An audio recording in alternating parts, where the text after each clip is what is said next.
Welcome back to Absurdity. My name is Ryan Becker, and I am joined by my time-traveling co-host, Henry Johnson. So,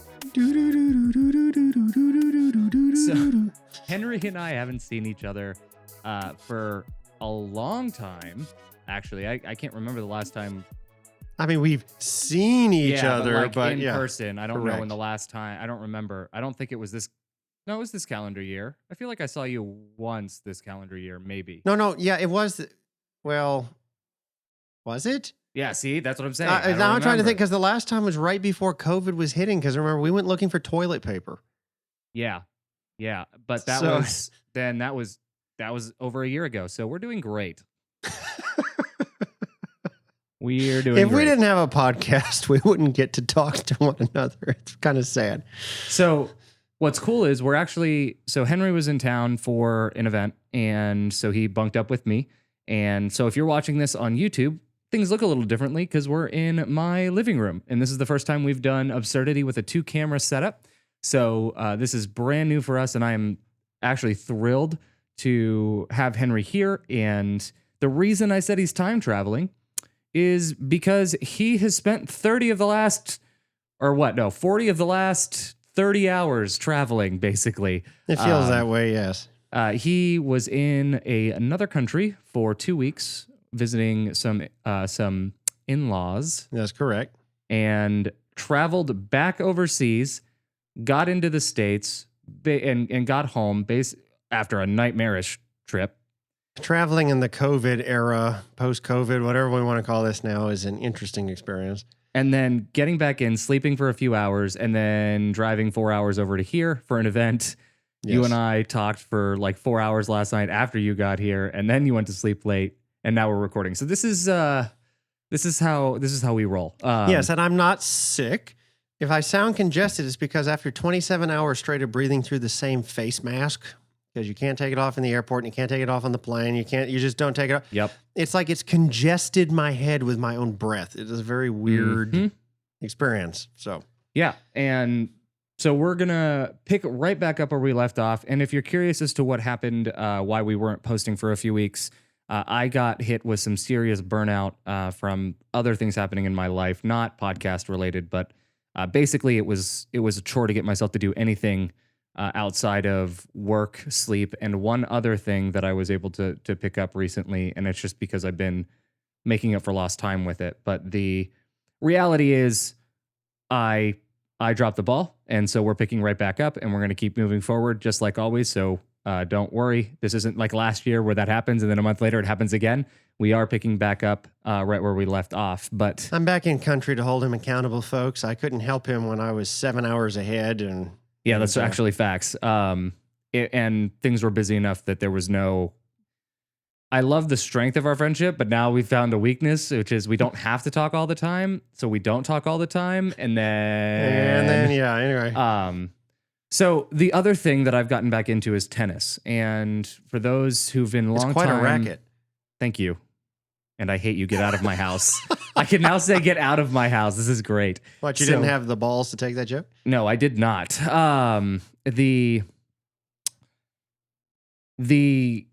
those who were long time, that completely threw me off. For those who are longtime listeners of the show, and I promise this is relevant to our topic today, I sustained some back problems starting back in 2017. And I'm someone who, when I was in college, I was playing soccer and tennis and futsal, which is just indoor soccer. But I was moving a lot. I graduated college 40 pounds underweight, but it wasn't like I was not eating. It was just I was very slim because the sports I play require you to be lean, not bulky. And then when I was out in South Carolina and I was pastoring full time, I sustained an injury while mountain biking, and it's been a nasty 4 years since. Pretty much every day has been a day in back pain or some pain related to it, so sciatic or otherwise. It's been a journey, and I don't talk about it often because I don't like to annoy people with it. So if you think I talk about it a lot now, that's been me holding it back. But a few weeks ago, I got connected with a new medical care provider who is the first person to look at my neck as the potential problem rather than just the low back. and I'm on a path. I've made more improvements in the last 3 weeks than I have in the last 4 years combined. And so I started picking up tennis again, which I love. And as a result of that, I started watching tennis and just in time to catch Wimbledon finals and watching the Olympics as well.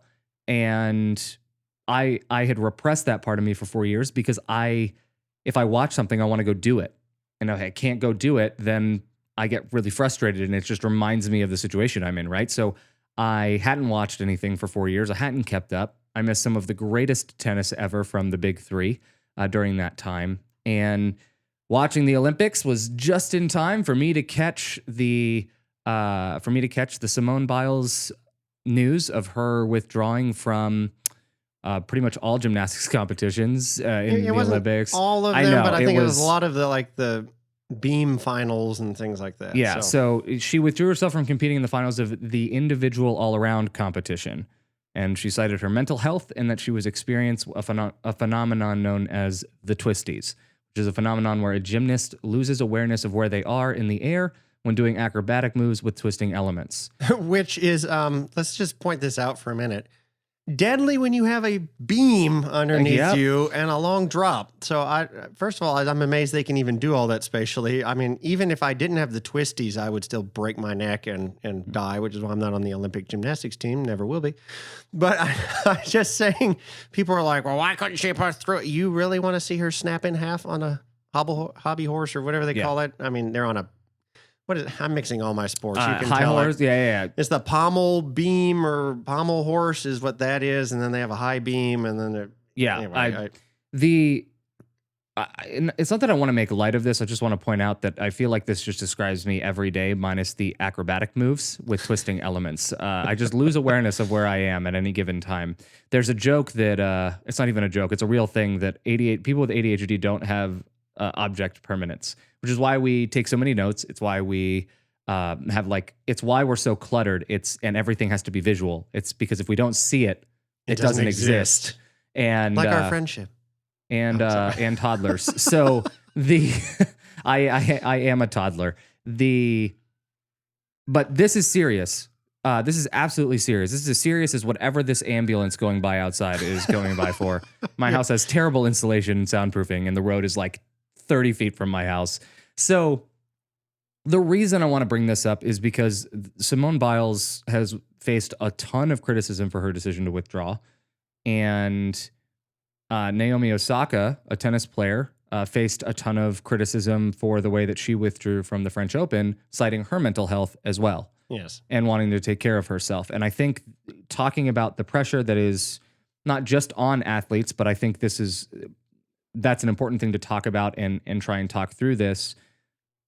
I want it to also kind of be a springboard into maybe a bigger conversation around that as well, and what empathy looks like. But yeah, all the armchair analysts, which we are absolutely a part of right now. Yes. But all the negative ones, all the critics, have come out and stating, she should have still competed, and how dare she cost the U.S. gold, or we could have done so much better. And because somehow the U.S.'s standing in the world is diminished because of our Olympic team.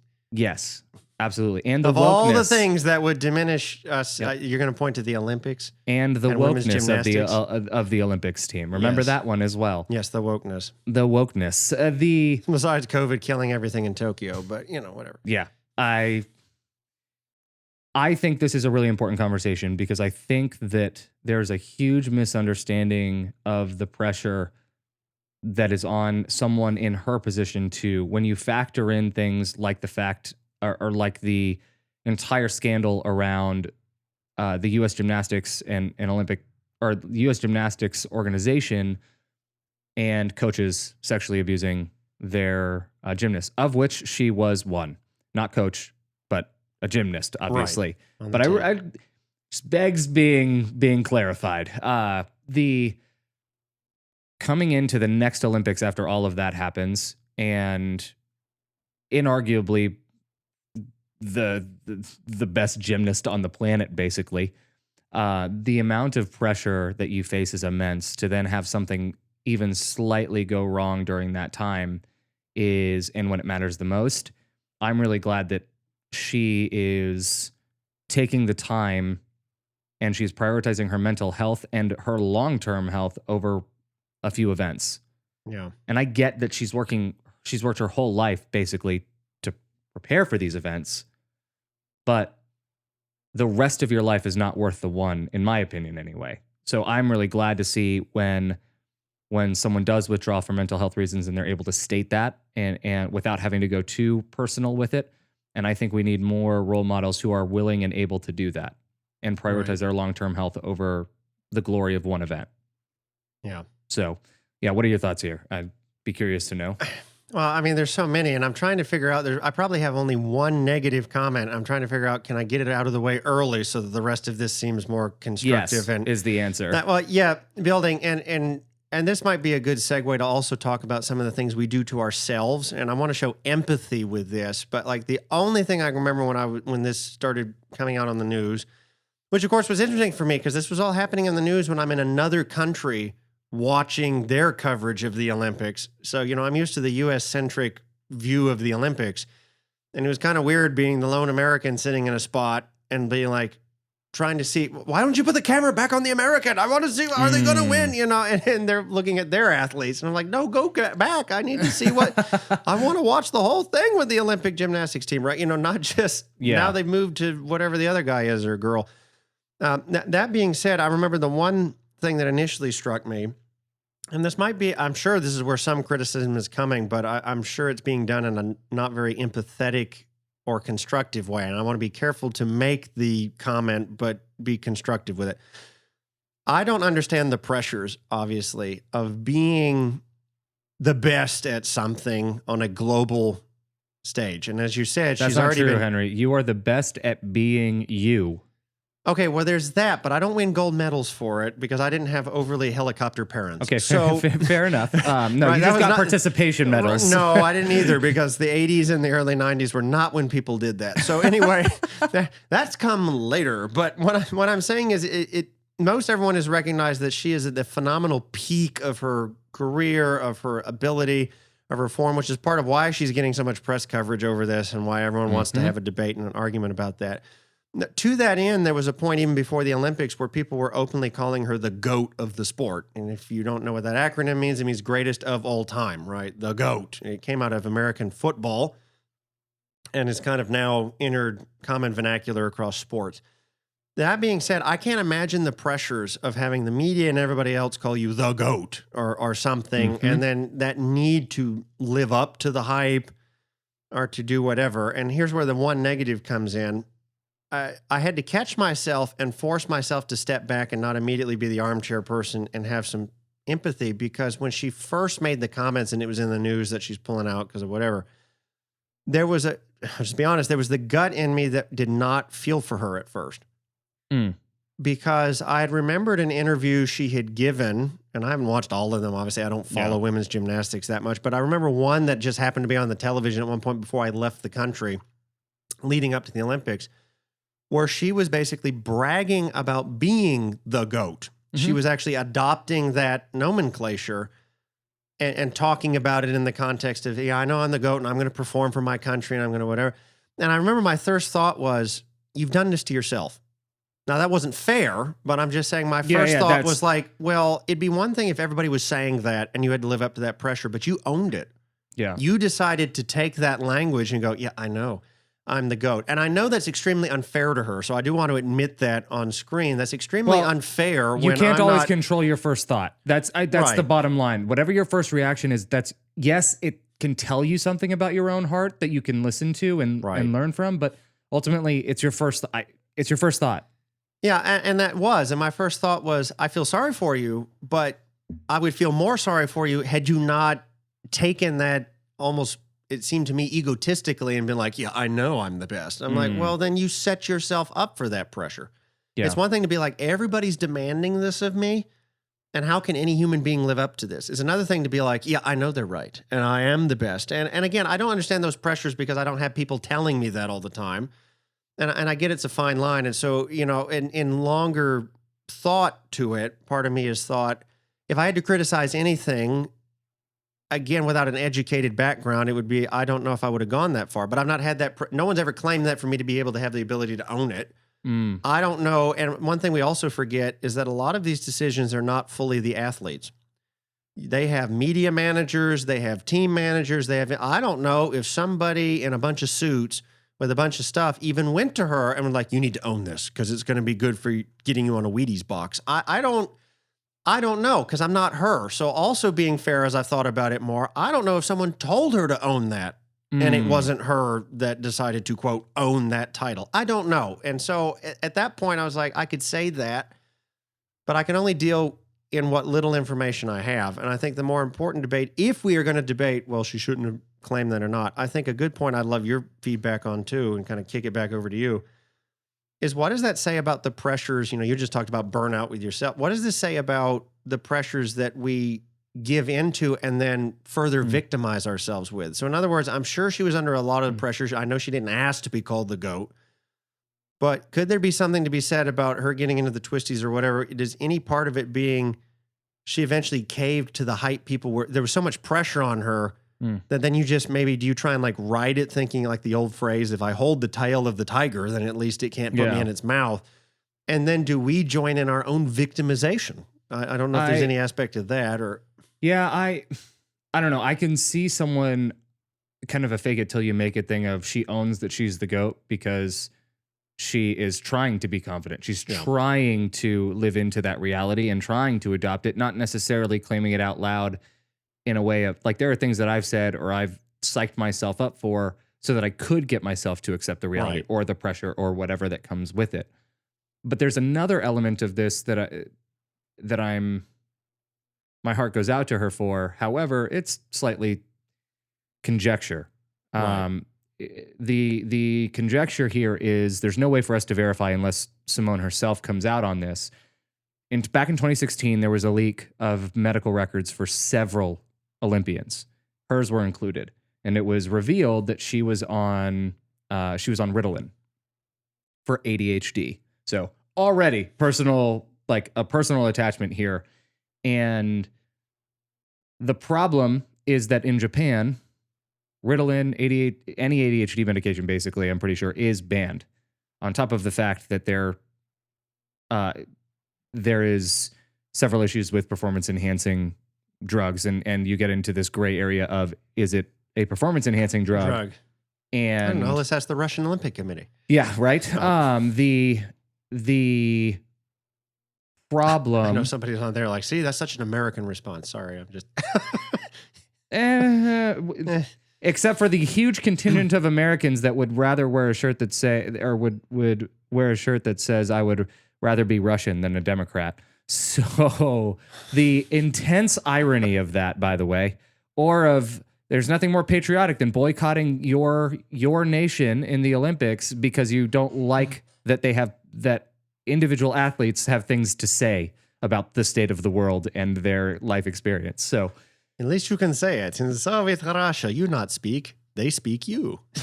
I love old Soviet Russia jokes so much. In Soviet Russia, old Soviet Russia jokes love you. See, that's what I love these. In Japan, all ADHD medications are banned, and there is a personal exemption that I'm going to say for national teams and stuff. It was, yes, there are. This is where it's conjecture. It's unclear if she was able to secure that. Right. We don't know. And the HIPAA issue laws is in this country. I don't take my ADHD medication on the weekends, mainly because I do want to feel its effectiveness a little, like you can get used to that as a state of being. But on the weekends, I am, it's not that I'm a completely different person, but it is a lot harder for me to get out of bed. It's a lot harder for me to focus on things, be productive. It's a lot harder for me to have normal conversations. It really makes me aware and more appreciative of how far I've come when I enter back into some of the realities of my life prior to medication. And Henry, I remember the very next day after I started my ADHD medication, which I won't say publicly what it is because I want people to go and do their own research, talk to their own doctor. Their own physician, yeah, so don't just take something because I take it. So I'm just saying. And they haven't sponsored our podcast, so forget it. You ain't getting a mention. Fair. We are in the US, so that's actually a thing. Yeah. I remember talking with you over the phone the very next day, and you were blown away because I could hold a single train of thought for more than 90 seconds. Yes. And I was like, I never even realized that was a problem before. Like, it never even clicked in my mind that that was a problem. And when that happened, and when this came up, that's when I started to realize all of the different things that everyone else could always do, and it was normal for them, but I just assumed I couldn't do, or I didn't. And then ADHD medication helped me function normally, because it's not that my brain is lesser or that I am disabled, but rather my brain doesn't produce the same kind or the same quantities of chemicals that a neurotypical brain would. And so if you want to call it a performance enhancing drug, you can, but to me, it's, if the baseline is here, me on ADHD is here in many ways, and taking medication helps me get to the baseline that everyone else has. All it does is even the playing field for me. Like I say, mentally. and I know this isn't a medical assessment at all. I would almost claim that rather than anything wrong with you, it's actually dragging you back to a level where we have an ability to co-opt with you. Because I like to say ADHD, your brain is moving much faster than your processing ability. I like to say, in a sense, it slows you back down to where we're at the playing field. Instead of you thinking I'm here and it puts me here, I think you were like here and it drags you back to where we can interact with the world. There's something to be said about ADHD up to the point I got diagnosed is the reason I'm as skilled in as many things as I am. Like, that's what I'm saying. There's many strengths to it. Many. But at the same time, it does come with many problems. And imagine... Great responsibility. So imagine you've been on prescription medication every day for years.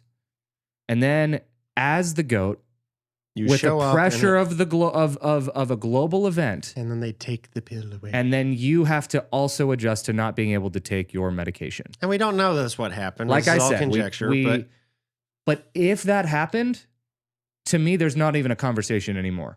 Yeah. If that is ever confirmed that she was not able to be on her prescription medication, there would be the caveat of, did she have ample time to adapt prior to? Right. Like, did she stop leading up and either taper off, or like... I'm going to say, because the teams have been in Japan for almost a month, haven't they? Yeah. Prior to the game, so they can adjust and do whatever. But with those schedules, that's still hard to do. Like, adjusting while you're doing intense training and practice is very, very hard. And that only gets ramped up as you get closer to the event.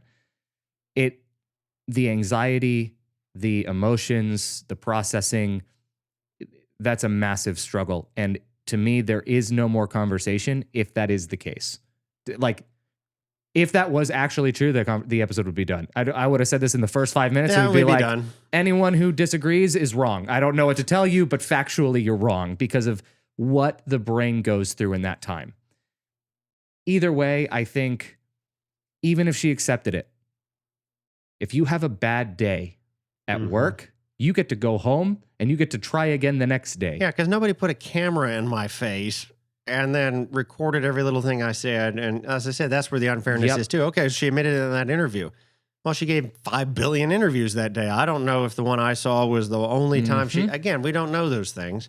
Well, and if that happens, if you have a bad day at work or you mess up at work, you don't lose your ankle over it, or you don't have a career-ending injury, or break your neck. Yeah, because you had or a life-ending injury because you had a bad day. All with 1 billion people watching. You break your neck. Yeah. Yes, exactly. And it's a no-brainer to me. And sure, you can bring up those Olympic heroes of old, like Carrie, last name, gymnast who did her final vault on a broken ankle in the 1996 Olympics, I believe. Well, that was the Magnificent Seven, and that's what I was going to say. There was Dominique Monsau, or I can't remember her last name, or how to pronounce it at least. It was like Dominique. She was Carrie like 14. Strug was the gymnast I was thinking of specifically. Right, and there was another story I was going to bring up from that group in 96, because I lived in Georgia at the time, and I remember us going like, yeah, let's go to Atlanta for the Olympics. That would be cool. And, of course, we were there the day before the bombing. If you can remember that, if you're old enough to remember, there was a guy with a backpack that blew it up in the Olympic Park right there. But such a long time ago. Well, that used to be the thing we were worried about. Yep. And I remember she was talking a comment about Simone and all that. She's like, I didn't get this opportunity to be able to withdraw or have an off day. Like, she's like, I felt like they found out after the Olympics she had like some sort of fracture in her ankle too. And she just had to push through it. She's like, she collapsed in a training 3 weeks before the Olympics. And all she can remember is that, I don't cry in front of the staff because they're going to tear me a new one because we got to perform in 3 weeks. Yep. And dragging yourself off the floor and crying in the bathroom and then coming back and pushing through the pain to do the event, because apparently they wouldn't even give them Tylenols or things either because they're so worried about dope testing coming up to the Olympics. So, that is something to be said, a little off topic, but let's give credit where it's due. And it could be, I'm sure we could read into it, well, it's because of all the bad publicity the U.S. gymnastics team has had and the organization in the last few years. I don't know what the reason is, but the fact that they would allow her to withdraw herself and not just shove her into the competition anyway. Well, if you break something, that's your fault. They didn't get that option in years past. Yep. Think about all the abuse we've talked about in U.S. gymnastics anyway. And that's not just physical or sexual abuse. There's tons of gymnasts and other things that have come forward and been like the pressure of I have to perform and I'm a slave to the organization and I either put up or I'm put out. Yep. So. Well, and there's another layer of this too with her being a person of color. And you can say all you want, oh, you're race baiting or I'm making this about race. I'm really not, because you can actually track this pretty well. If you look at Novak Djokovic, arguably the greatest tennis player of all time, which really hurts me to say because I'm a Federer guy.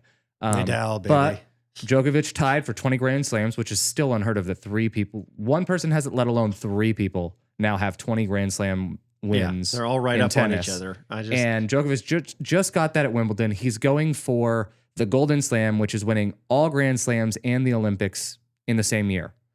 So crazy. Australian Open, French Open, Wimbledon, Olympics, and US Open. It is grueling to do that. And Djokovic was on track to do it. And he was playing really well in the first rounds of the Olympics, basically crashed and burned. Didn't even get a medal for singles. And for some reason, by the way, decided to also play doubles for his country in the year where he's trying to go for the Golden Slam. Just baffles me, that decision. He doesn't get a medal. He's slamming rackets. He's throwing them into the stands.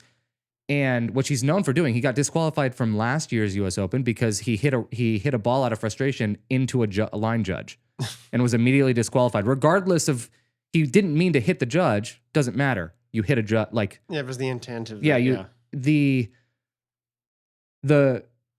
He pulls out of the doubles, I think it's the doubles semifinal, because of basically of losing all of his medals. And I think there might be a slight injury also in that, lodged in there in the complaint of, like, he's saying he was injured or a slight injury. But for the most part, he was defeated. Bottom line is you can watch him even in the semifinal or in the third place match, and he was just not there. Yeah. And there has been some backlash against him doing that, but it's mostly just calling him dumb, not really like feeling like he was a letdown to his country or anything like that. Like, I've intentionally looked for this stuff. They'll just go, well, that's him. Yes. And then you have Simone Biles do this, which, by the way, one of the things that she said, I was watching a press conference she did recently, and she mentioned, she's like, I decided to pull out so that the rest of my team could medal. Because if I mess up, our scores go down too as a team. So it's like... Well, isn't this interesting? This has happened at the same time, not to switch topic again. No, you're but fine. Like political discourse in the U.S. in the last 4 years especially, and longer than that, but it was just more apparent. We've really adapted the Übermacht mentality, even in sports, where you have to dominate and always be the best and always be strong and never show any weakness or whatever else. And that's what represents the country. That's what represents success. That's whatever. So for someone that supposedly is the best to then turn around and show weakness, which, like you and I have discussed, if it's ADHD or something, I don't think that's a weakness. And I think we need to stop looking at it like that. This is even more amazing that they have overcome all of this to still achieve what they're doing or whatnot. But has she also been subject to part of the reason why you're getting all this negativity in the press and whatnot is now she is not meeting the superhero status that our political culture has expected. Mm-hmm.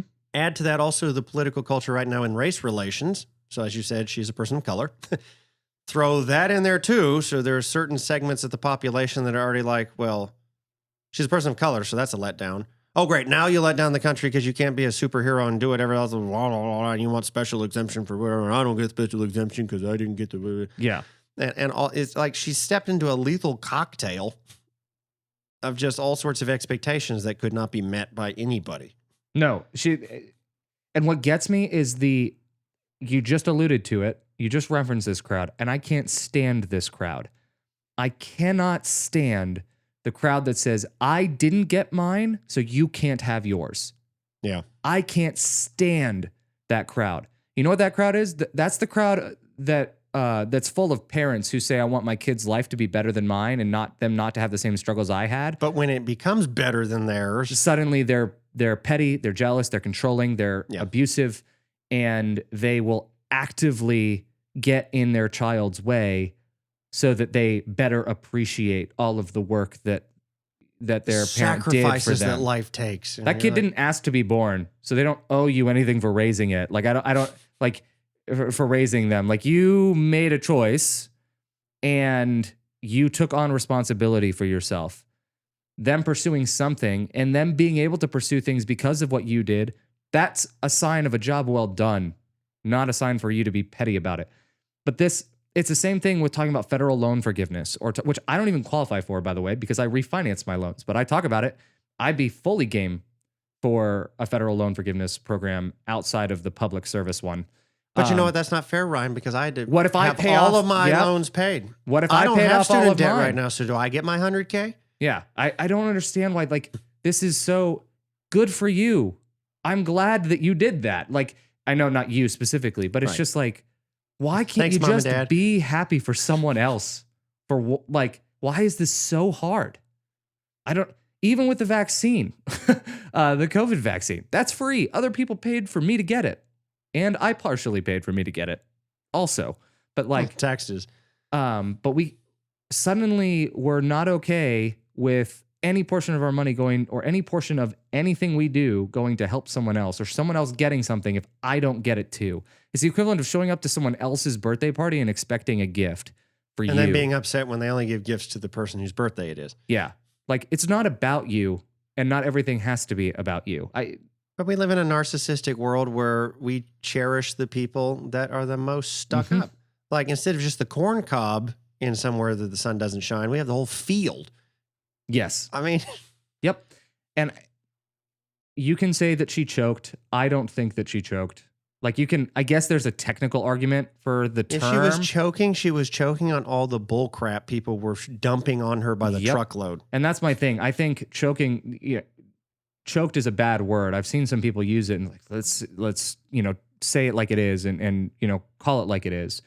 But choking has a completely different connotation than withdrawing for your mental health. And like I said, I think we need more role models who are willing to do so. Well, isn't it kind of poetic that this whole discussion in the sport world started just several weeks ago by a Japanese tennis star. And now this discussion is happening again in Japan. Yep. Like I do find that ironically sweet, right? Yes. It took a Japanese athlete discussing this and getting a bunch of garbage for it, who, by the way, that athlete was also a person of color. It's just, and she set the stage for an American athlete in her own home country, in Japan, to now take similar steps. And I almost wonder if that had not been done in Wimbledon, would this had been an option that she felt able to take? I don't know. Well, there's so much scrutiny around. There's so much scrutiny around athletes of color. There's a ton of it. And that goes back to Colin Kaepernick. That goes back very far. Don't worry, we made sure he can't play ever again. Yeah, right? It's so frustrating to me. Now, I will say the conversation did start this year with Naomi Osaka. Yes. And I will say that Naomi has a bit of a different a different spin on this, mainly because she actually wrote an article for Time titled "It's okay to or it's okay not to be okay," and her thing, of course, wasn't withdrawing from competition. It was she didn't want to subject herself to the press conferences, which was actually a contractual obligation. So that would be a different topic, probably for another time. Simone wasn't pulling out of something she was contractually obligated. That's a different blurring of words. Obligated to do. She was fearful of her own health and safety, physically and emotionally. So. Yeah. But the problem is that Naomi sort of misrepresented the way that she withdrew and the way that she announced what her intent in her Time article versus what she actually did. And a lot of people, it was more so about the way that she did it versus because she basically announced this but wouldn't talk to anyone about it. There was no conversation. All right, and then the tennis federation was pleading to talk to her or something. Like she basically let us know what's going on. The media. This is unfair. I'm not going to say it that way, but essentially it was. I don't want to do this. I don't think we should be subjected to this. I think we need a reform in the way this happens. And I'm fair to say. And I won't go to any media press conferences. And then shut everyone out so that she can't continue the conversation. Yeah, that she started. That she said she wanted to participate in. So that even when the federation was like, let's have this conversation, please. And they're like, we haven't heard from her. She won't talk. And she withdrew because she really, rules are rules. Contractual obligations are contractual obligations. Yeah, and you have to know the risk that you're going to take in doing whatever. If she wasn't going to do the press, she was going to be continually fined. Yeah. And she chose to withdraw. And that's fine. And I'm glad that she decided to take personal time. And I actually agree with the overall thrust of her article in Time. But I do think she could have handled that right argument differently. Bad execution. Whereas Simone, let's give her credit, she walked back out after she withdrew from everything and didn't make it the story all about, now look at her absence. She's not here. Didn't she come back out and cheer on the rest of the team? Mm-hmm. And the side, she still stayed around. She still talked to the press. She still did what she had to. Well, and let's be clear, Simone's issue wasn't with the press. Naomi's was, but Naomi shut out everyone. Yes. It wasn't just the press. She shut out the tennis federation, everybody. Yeah. And that's where the problem was there. So I do want to be fair in that there's a way to do things too. But I agree with Naomi's overall thrust, and I'm glad that she started the conversation on media and press. You agree with what she was serving? Yes, I do. I do very much. I won't give a backhanded compliment to her for sure. If you see some of the questions that people ask, it's insane. Say 40 love to you. It is insane. There was a Daniil Medvedev, who is one of the top 10, I'm pretty sure top 10 ranked tennis players. Technically is the. Yeah, I don't know. Yes, correct. This is what happens when you haven't followed a sport in 4 years because you couldn't play the sport, and that's just how I function. So see, if that was the case, I wouldn't watch any sport because all the sports I watch, I can't play. But there is a nice. There is a clip from the Olympics where he's from Russia, and he was asked by a reporter basically something to the effect of, how does it feel to be doing this when your country has this reputation now? Yeah. The question was worded. It would have been a fair question if it was worded better. Was this the question though? Didn't they word it to him after that American swimmer was like, I would feel a whole lot better if I wasn't competing with cheaters. Yes. Right. So he was they're coming to him already at a disadvantage because they're quick, grab the next Russian athlete and so what do you think since your whole country is a doping disaster? Yeah. Yeah, he's ranked number 2 in the world. So there you go. Yeah. Okay. I'm trying to find the actual here it is. Are the Russian Olympic team athletes carrying a stigma of cheaters in these games after the scandal, and how do you feel about it? And this is essentially a trap question. It's poorly worded, and it's a thinly veiled any way he answers insult. Yeah. What am I reading? I'm reading. It's like Soviet paper. We tell you outcome before it begins. No, I was going to say it's like reading the New Testament where the Pharisees ask any, or the Sadducees ask any question at all to Jesus at any given time. And it's a trap any way question. he answers it, he's doomed. It's like people forget, like when all these Christians go out of whack about the question where the Sadducees are like, which woman will she be husband to, or the wife of, and whatever. And you're like, no matter how Jesus answers it, the question is already set up to fail because the Sadducees don't believe in the resurrection. Mm-hmm. So the moment he's like, the first husband, well, you're doomed because you just agreed she rose from the dead. Well, and even think about the other gymnasts for the U.S. All of a sudden, their story became about performing without her and not them performing on their own merit. Correct. Yeah.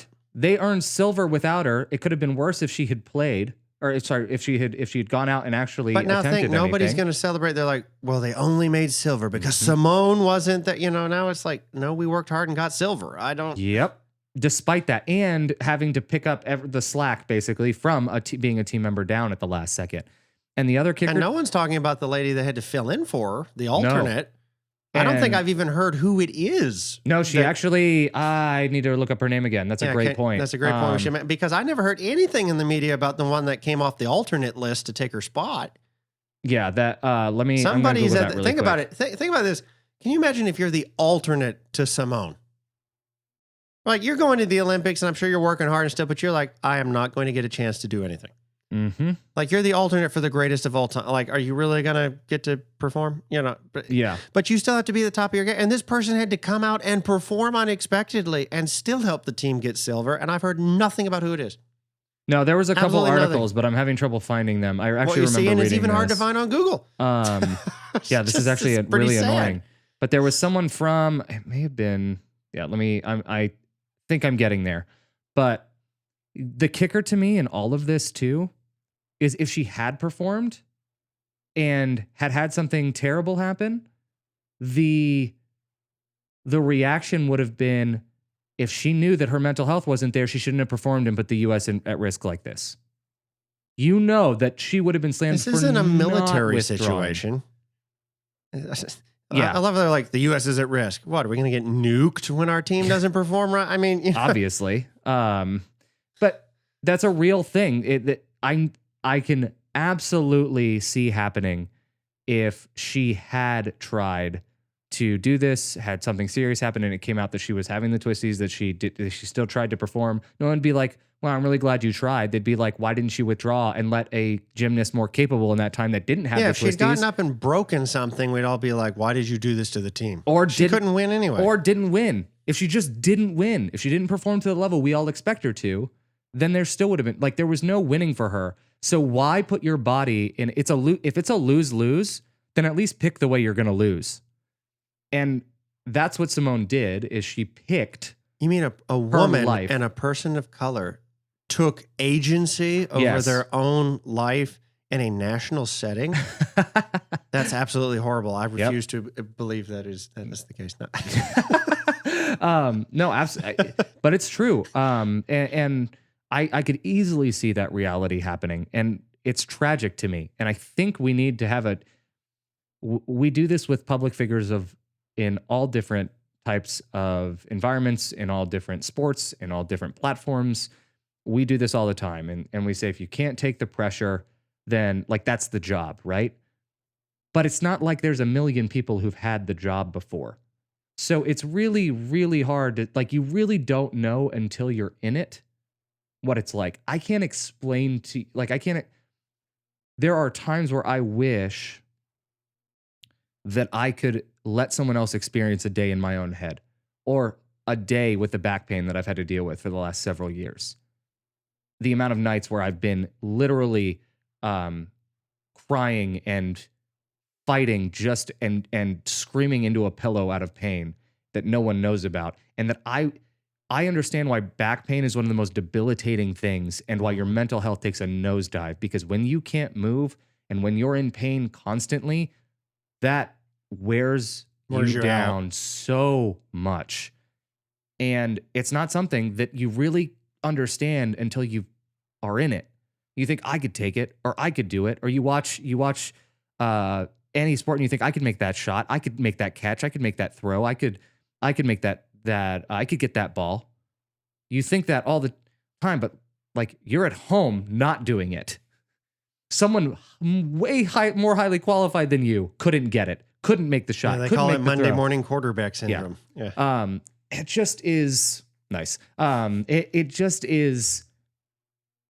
We project, I think, our own dissatisfaction with ourselves and where we are in our own lives onto these people.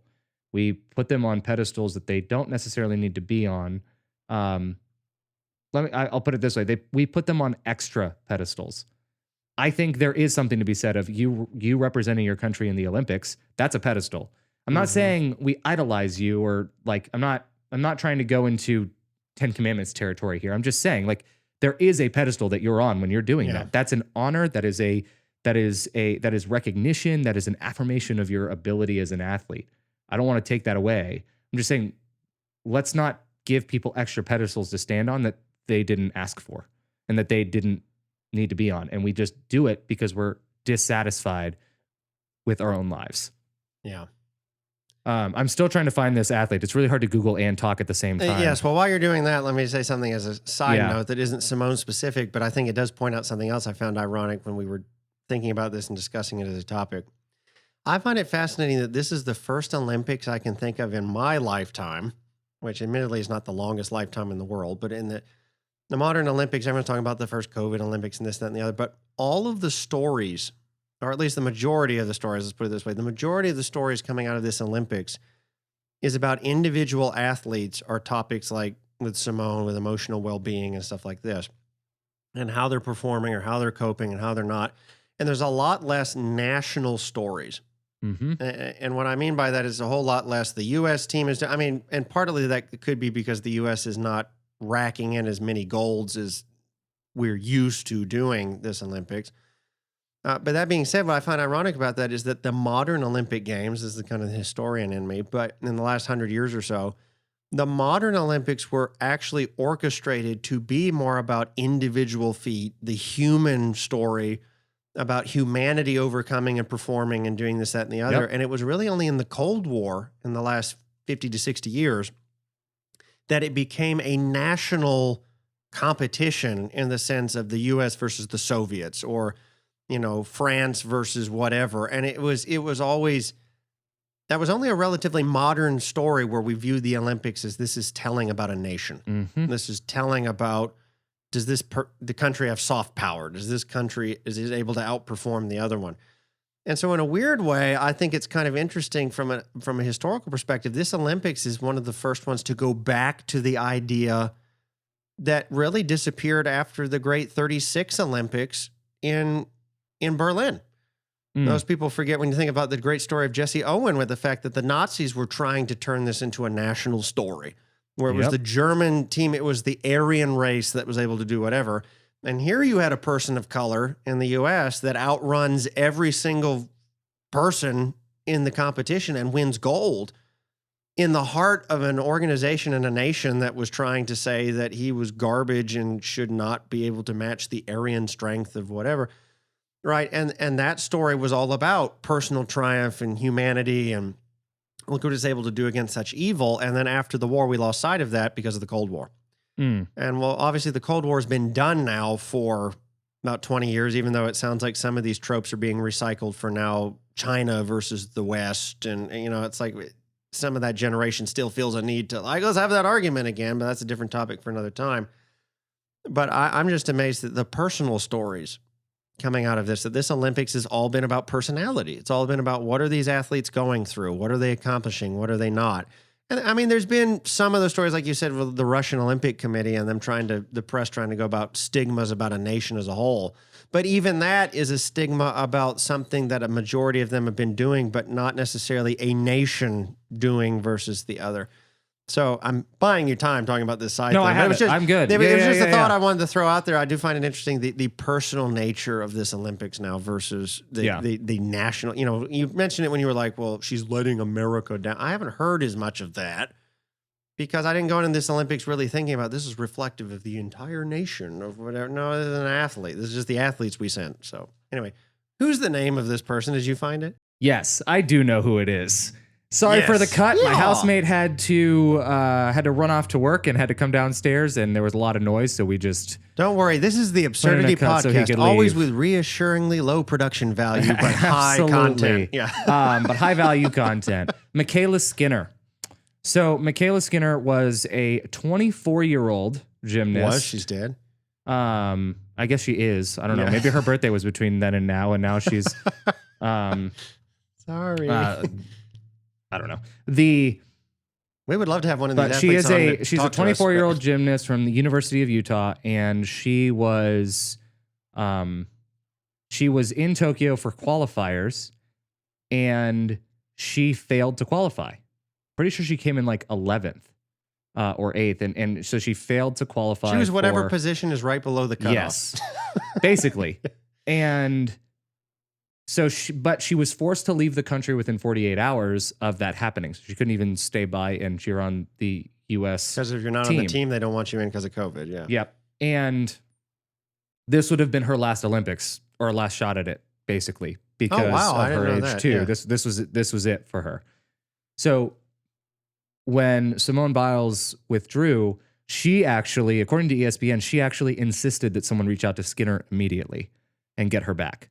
So she got on a plane, came back, and then competed? Yep. Why did nobody tell it was right before. She was preparing for her flight home to Arizona. So she got to stay. She did get to stay.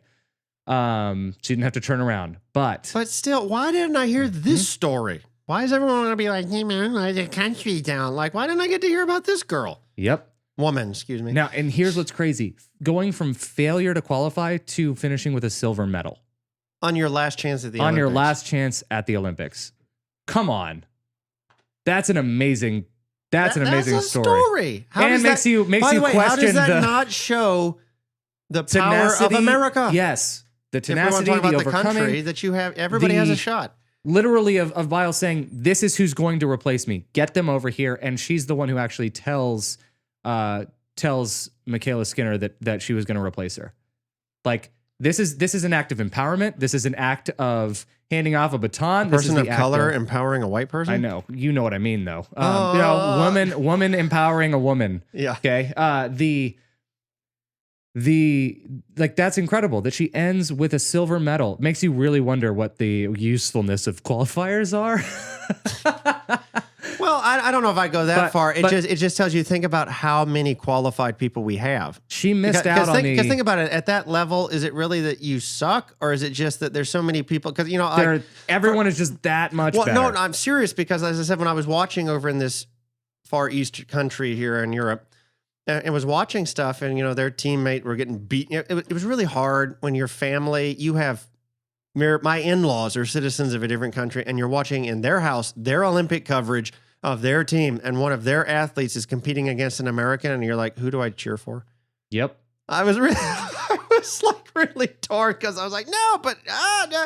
But my point is, I was even watching when they were losing, and it was like a fifth of a second.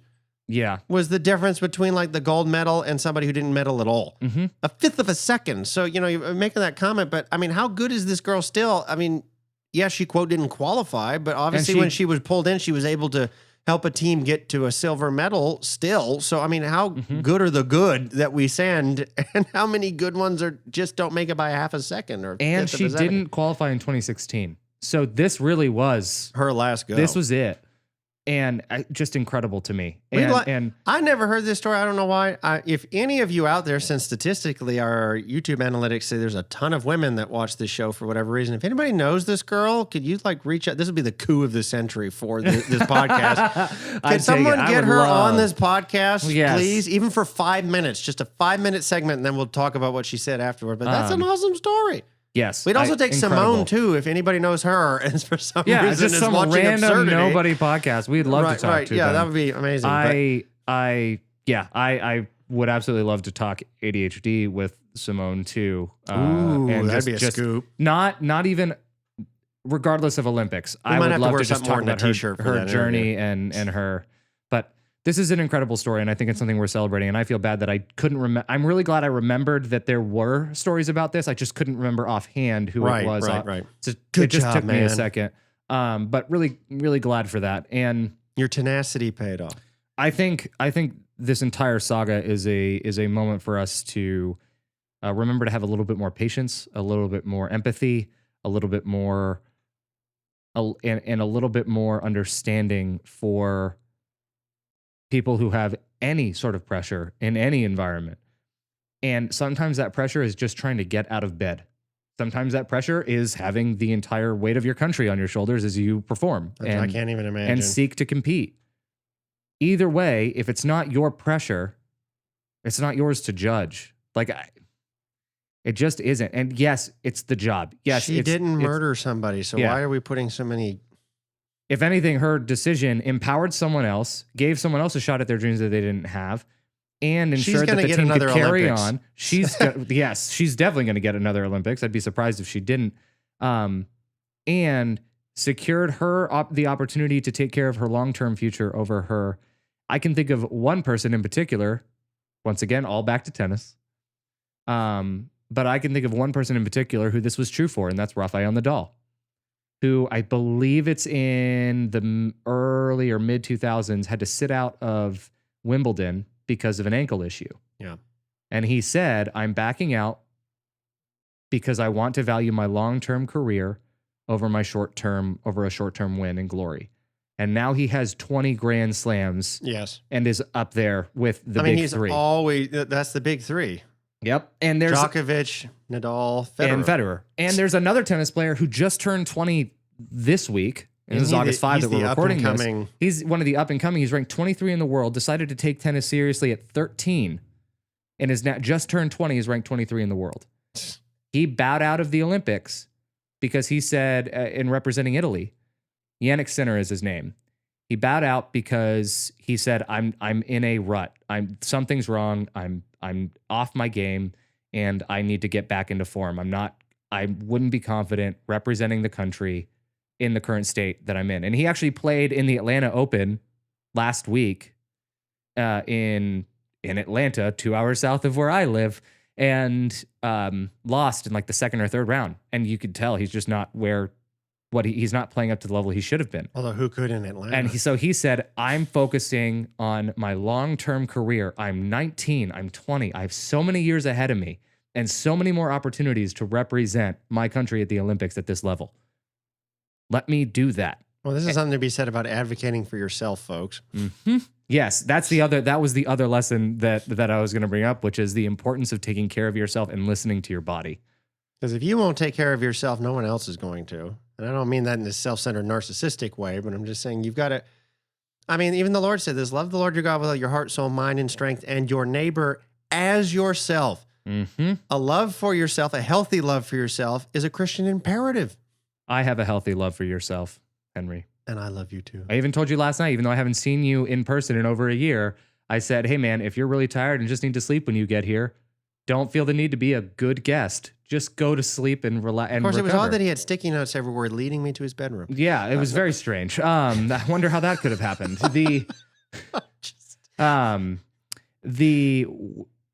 Just so you know, his wife and I are on great terms. Yes. I can't stress the importance enough of knowing your own limits, of listening to your own body and taking care of yourself. You owe it to yourself. And I will say this, the best friends that you can possibly have are the ones that know how to take care of themselves. Mm-hmm. The best thing you can do for the people in your life is take care of yourself. And that remains true. When my housemate was going through several health issues earlier this year, there were several times where I had to wake up at 3 a.m. and take him to the ER, 2 a.m. having to take him to the ER. And when we sat down, worked out some budget stuff, worked out some diet stuff as well for him, things turned around. And now I can, like, a lot, there's still some health issues. He's actually looking at getting his tonsils removed too. And the reality is he's doing much better. And because he's doing much better, he's a better housemate and he's a better friend because I no longer have to put everything in my life on pause to make sure that he's okay. And that's an important thing. Like, if the best thing that you can do for yourself and for the people around you is take care of yourself. And that's not saying you can't ever ask for help when you need it, but rather preventing those situations that are unnecessary and that are preventable is really important. And Simone, the best thing that she could do for herself and her country and her team was to step down and give someone else a shot. And they still got silver. Y'all can shut up because they still got silver. Silver in a global sport. Yeah. Folks. It was not gold. Are you ever going to have a silver medal? You're not even going to have a medal. I don't the think U.S. the world isn't even gives gold in you like anything. I don't mean Olympics. I just mean in almost any global statistic other than people imprisoned.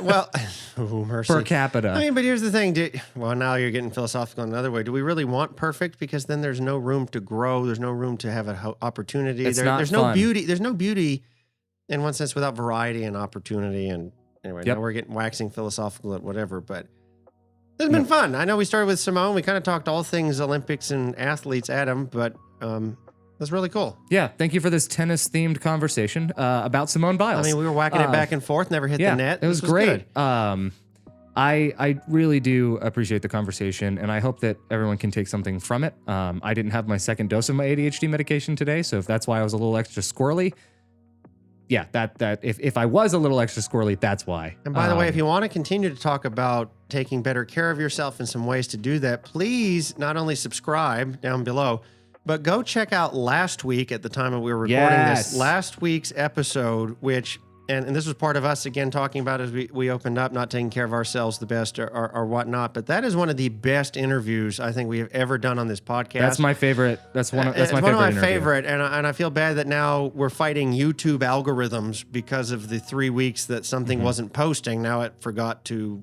tell people. So we got to really push this. You do not want to miss that. Yeah, with Tyler Patrick, building resilience to shame, dealing with shame, processing it, identifying it, everything. He's a licensed marriage and family therapist in I think he's in Utah or from Utah and in Idaho. I think that's what something like that. But we introduced him at the beginning of the video, so we're gonna go check our own video out. Why don't you back up and go check it out? We'll put a link to it as well in the show notes and description. Go check that out. You do not want to miss that one as well. So. Thank you, everyone, so much for watching. Henry, thank you for being here in my house and in my presence. Always good to be here with you. Sugar, thank you for being here. It's my dog chilling next to me, looking out the window. And for everyone, thank you so much for watching. Make sure to like, subscribe, leave a comment, let us know your thoughts, and let's start a discussion in the comments. Henry and I are both reading them very actively. And with that, we'll see you next week.